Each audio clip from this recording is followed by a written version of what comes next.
السلام عليكم ورحمة الله وبركاته. سيدي ومسامح الجميلة العسلية طالب الثانوية العامة ذو المستقبل الكبير ولست البائس الحزين. ويلكم باك ابو سيد انت ومسامح لتفاصيل اقوى كورس تأسيسي مجاني للغة الانجليزية على اليوتيوب ابو سيد، شرح وحل. طب الكورس ده ابو سيد هينفع لمين؟ ينفع طلبة الاعدادية ولا الثانوية ولا الجامعة؟ احب اصدمك لكل حمام. طب انا نزلت الكورس ده ليه في الاجازة؟ يا عم ده احنا المفروض دلوقتي بنكون بنصيف في جمص ابو سيد، ليه انت تنزلني انجليزي دلوقتي؟ الكورس ده هيبقى خفيف على القلب، هتلاقي المحاضرة من 10 ل 15 دقيقة كده. وانا عامله ليه؟ عامله عشان لما حضرتك باذن الله تعالى انت كده كده هتاخد معايا درس ان شاء الله في المنصه او مع اخواتي ربنا يديهم الصحه الزملاء، يعني انت عشان تبقى مهيئ نفسيا وتبقى فاهم الدنيا ازاي، وما تجيش تطلع عين انا عشان هي مراره واحده، وتبقى فاهم انت احنا بنعمل ايه في المنهج.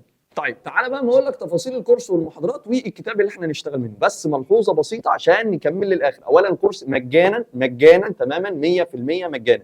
الكتاب مش الزامي، بس الكتاب ده ينفع من اول طالب اولى اعدادي لحد ما تخلص جامعه. طيب اولا المحاضرات بتاعتنا من حوالي من 15 ل 20 محاضره. يا عم اصبر ما تتصدمش والله بجد. زي ما قلت لك المحاضرات انا مش هقرص عليك في المحاضرات، مش هنزل لك ساعه واثنين وثلاثه والكلام ده، ولا حتى نص ساعه ولا حتى ثلث ساعه. يوم ما تتنطط المحاضره هتبقى من 10 ل 15 دقيقه. يعني حضرتك او حضرتك يا ابو سعيد انت ام سماح تكون مثلا صليت العصر، صليت الظهر، صليت المغرب، صليت العشاء، تنقنق كده بين صلاه المغرب والعشاء، عايز تتفرج على ربع ساعه كده في السريع ابو سعيد. خلصت مسلسل لن اعيش في جلباب ابي وعايزه تسمعيني عادي جدا. عايز تتفرج على زمرده والكوكب فاهم انت، يعني المهم انها حاجه من سبيس تون وتيجي تتفرج على حاجه تسليه يعني. طب الشرح عباره عن ايه والحل عباره عن ايه؟ اولا الشرح كله هينزل على اليوتيوب زي ما قلت لك مجانا، وهنبتدي ان شاء الله نزول محاضرات الشرح من يوم الجمعه باذن الله تعالى 11/7. بس بعد كده هننزل المحاضرات من اول يعني 11/7، بعد كده هننزل سبت واثنين واربع الساعه 7 مساء، لغايه ما حضرتك هتلاقي في حاجه اسمها المحاضره القبل الاخيره والمحاضره الاخيره. اول ما تشوف دول يعني زي ما قلت لك من 15 ل 20 محاضره، اول ما تلاقي المحاضره القبل الاخيره او الاخيره اعرف ان احنا خلصنا الكورس. طب الحل هيبدا امتى؟ الحل يا باشا ان احنا هنحل، والكلام ده كله قلت لك كل ده موجود في الكتاب، ما تخافش يعني الكلام ده كله موجود في الكتاب. الحل هنبدا من امتى؟ الحل ان شاء الله هينزل لك من اول 1/8، بس مش هيبقى على اليوتيوب، هيبقى على المنصه بتاعتي تمام، اللي هي منصه مناهج، وده برده مجانا ما تخافش مجانا. وانا هقول لك ازاي توصل لها، كل محاضره هقول لك توصل ازاي للحل. تعالى بقى ما اوريك تفاصيل الكتاب عباره عن ايه، جواه ايه، او الحل بتاعه برده عباره عن ايه. بص يا ابو سيد زي ما انت شايف الكتاب بتاعنا الجميل اهو، كبسوله جينيوس السحريه في تاسيس اللغه الانجليزيه تمام. دي محتويات الكتاب، معظمها هيتشرح ان شاء الله، وفي حاجات ثانيه هتبقى على مدار السنه. يعني مثلا حضرتك دلوقتي نتكلم مثلا ان احنا هنبتدي من اول الضمائر زي ما انت شايف كده، وبعد كل درس اهو الشرح بتاعنا وطريقه جميله جدا في سرد الكلام. بعد كل درس زي ما قلت لك هيبقى فيه اللي هو البراكتس او الحل بتاعنا تمام. ده اللي انا بقول لك عليه ان شاء الله هنبتدي نحله مع بعض. حلو الكلام اهو. يعني بعد كل درس اهو، دي مثلا الدرس الجميل بتاعنا اهو نتكلم. بعد كده بتدخل فيه اهو شرح تفصيلي بسيط خالص. بعد كده في الاخر بتبتدي اهو، ده كله الجرامر زي ما احنا شايفين.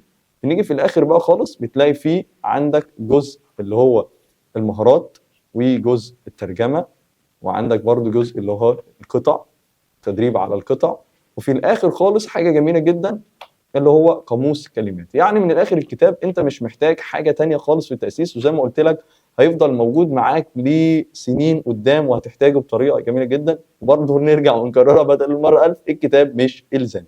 تعالى بس بقول لك ايه حكايه موضوع الكتاب ده. موضوع الكتاب عشان بس يبقى انت فاهم الدنيا ماشيه ازاي، بدل ما كل شويه تكتب ورايا. ده لو انت يعني انا بقول لك ارجع واقول مش الزامي، بس عشان ما تكتبش ورايا ويبقى في حاجات كتير جدا هتفضل معانا للسنه الجايه، يعني عشان في حاجات يعني في حاجات جواه مش هنقدر نشرحها، بس هنشرحها على السنه كلها. هتلاقيني بنزل لك فيديوهات من الكتاب ده. حاجه كمان ان انت تبقى براكتس بقى، ان انت تمارس معانا اكتر، بحيث ان يبقى في حل كتير جدا زي ما انت شفت جوه الكتاب. هتلاقي في حل كتير جدا حلو عشان تبقى انت مسبق. وزي ما قلت لك الحل هينزل 1/8، فحضرتك تكون مسبق معايا بالحل. بس بريف تاني بسرعه وبكررها بدل المره 1000، الكتاب مش الزامي. نرجع ونقول تاني الكتاب والله ما الزامي، عايز تشتريه براحتك، مش عايز تشتريه خلاص. بس في ملحوظتين. الملحوظه الاولانيه الكتاب مش PDF، عشان ما اسمعش حد يا جينو هات الكتاب ده PDF، لا مش هينفع، انا اسف والله ما تزعلوش مني. الكتاب مش PDF. ما دام حاجه عرضت للبيع ممنوع منعا نهائيا ان احنا نديها لحد PDF، لان انا لو اديتها لحد PDF يعني حط نفسك مكاني، اديتها حد PDF يبقى اديها للكل،